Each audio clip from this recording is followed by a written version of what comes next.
Marshall Faulk will be remembered as perhaps the most versatile running back the NFL has ever seen.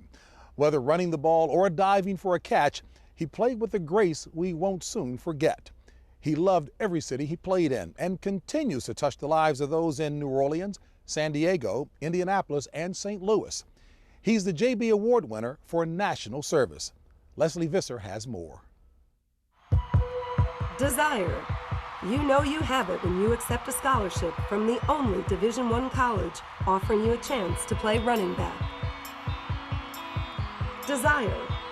It drives you to 3 consecutive Offensive Player of the Year awards, 1 league MVP, and a Super Bowl championship. Desire. It defines Marshall Faulk, and it's the place he once called home.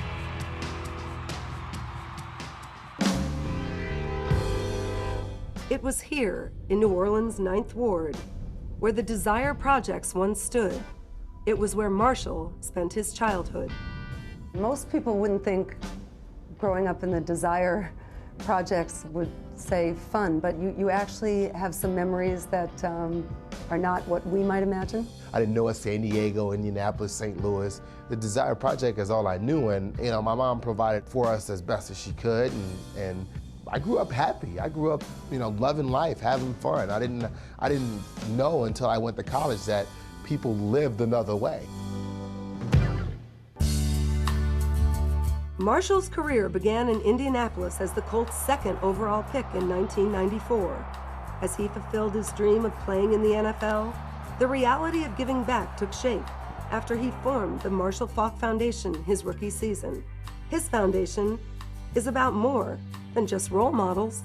I call them goal models. When you don't have goal models, then you really don't know what to chase and where to go. It's too often the goal models are the guy that's on the corner with a lot of money, with the nice chains, with the nice cars, but he's still in the neighborhood, and he keeps you there. It's finding the goal model, and that's what I try to provide. While Marshall devoted much of his time during his first 5 NFL seasons to helping inner city youth achieve their dreams, the Colts fell just short of reaching their own goal, losing the '95 AFC Championship game.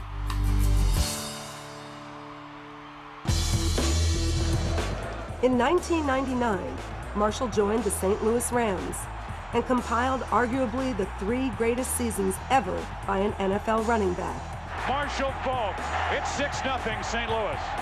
As part of the greatest show on turf, Faulk helped lead the Rams to victory in Super Bowl 34 and was named the NFL's MVP the following season.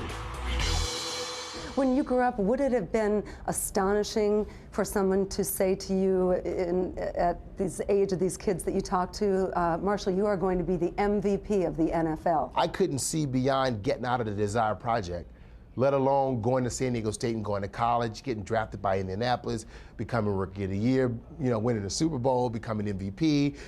That was too far. My intermediate goal was to get out of the situation and get my mother and my family out of the situation that we were in. Though Marshall no longer lives there, he frequently returns to his childhood neighborhood, where the Desire Projects once stood, especially in the aftermath of Hurricane Katrina. What I try to do is provide for these kids goals, things that hey, Marshall, he went to this school, he was here, and look at him now, that's a goal, that's something I can get there. Despite his unwavering passion for the game, injuries forced Marshall to retire this past March.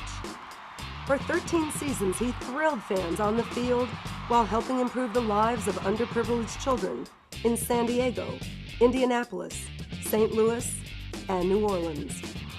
For number 28, the Desire has always been there, and the kids across the country are grateful it remains strong today. Ladies and gentlemen, the JB Award winner for the National Service Award, Marshall Faulk. There's 2 options, either you don't help or you help. We try to help as many people as possible, if it's not in St. Louis in that inner city, in San Diego in their inner city, or in New Orleans. There's a lot of, it's not even an inner city. that needs help. It's the overall outer limits of the city that that was hit by the hurricane, and the city or the government haven't gotten to yet.